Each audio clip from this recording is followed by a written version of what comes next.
Pernah kepikiran nggak sih gimana caranya komputer kita bisa muter musik, sambil download file, kita juga bisa sambil ngetik semuanya di waktu yang bersamaan.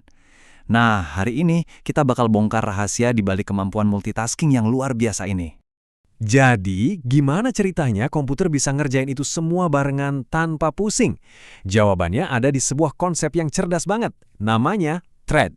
Oke, buat ngerti itu, kita harus lihat dulu cara kerja program. Setiap program yang lagi jalan, itu kita sebut proses. Nah, di dalam satu proses itu, ada lagi unit-unit kerja yang lebih kecil. Itulah yang namanya thread. Coba deh lihat gambar ini.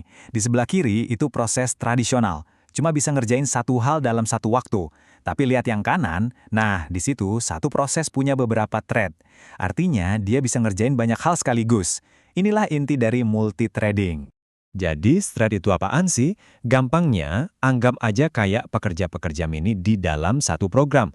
Kerennya, mereka semua ini pakai alat yang sama, yaitu kode dan datanya. Jadi mereka bisa kerja bareng dengan sangat-sangat efisien. Terus kenapa ini keren banget? Soalnya, bikin thread baru itu jauh lebih cepat dan enteng daripada harus mulai program baru dari nol. Ibaratnya, kita tinggal nambahin pekerja baru ke jalur perakitan yang udah ada. Jelas ini bikin kecepatan dan efisiensinya naik drastis. Coba bayangin, sebuah website yang lagi rame banget. Pas ribuan orang akses barengan, servernya kan nggak ngelayanin satu persatu, antri gitu. Enggak. Sebaliknya, server itu pakai thread buat ngelayanin setiap pengunjung di saat yang bersamaan. Jadi, gini cara kerjanya. Tiap ada permintaan baru masuk, server langsung bikin satu thread khusus buat ngurusin itu. Sementara thread itu kerja, proses utamanya udah siap lagi nerima permintaan berikutnya. Nah, inilah yang bikin internet kerasa cepat dan responsif banget. Oke, sekarang kita udah tahu apa itu thread. Yuk kita lihat gimana perkembangan hardware, khususnya prosesor multicore, bikin kemampuan ini jadi makin gila lagi. Dulu, komputer itu cuma punya satu otak, atau satu core. Jadi buat ngerjain banyak hal, dia harus ganti-gantian ngerjainnya. Cepet banget, sampai kita nggak sadar. Kayak satu koki yang lagi masak banyak pesanan sendirian, pindah dari satu kompor ke kompor lain. Tapi komputer zaman sekarang, otaknya banyak, punya banyak core.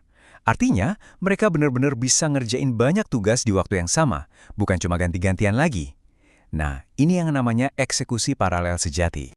Ini nih yang kadang bikin bingung. Ada dua istilah penting, paralelisme dan konkurensi. Sering ketukar, padahal beda.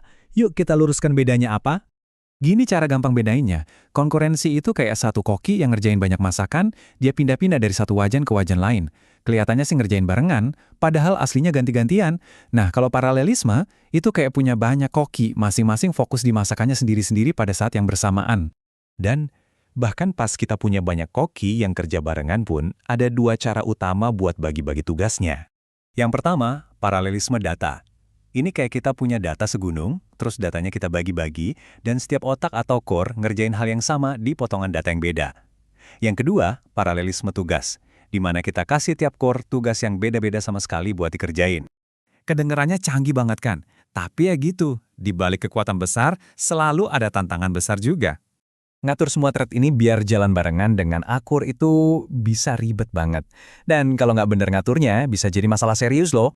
Contohnya nih, bayangin ada dua thread mau ngubah data yang sama di waktu yang persis sama. Bisa kacau balau kan? Kayak dua orang nyoba nulis di baris yang sama di satu buku catatan. Ya pasti tulisannya jadi ancur. Makanya programmer harus super hati-hati buat mencegah hal kayak gini.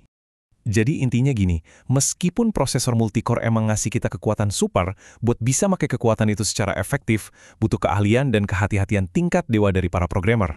Seperti yang dibilang di salah satu sumber kami, arsitektur multicore ngebuka banyak banget tantangan buat programmer.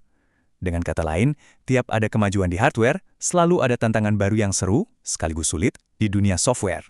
Nah, jadi kalau kita lihat ke depan, di mana HP kita aja mungkin nanti punya puluhan otak atau core, pertanyaannya jadi, hal luar biasa apa lagi ya yang bisa kita ciptakan dengan semua kekuatan ini? Apa batasannya?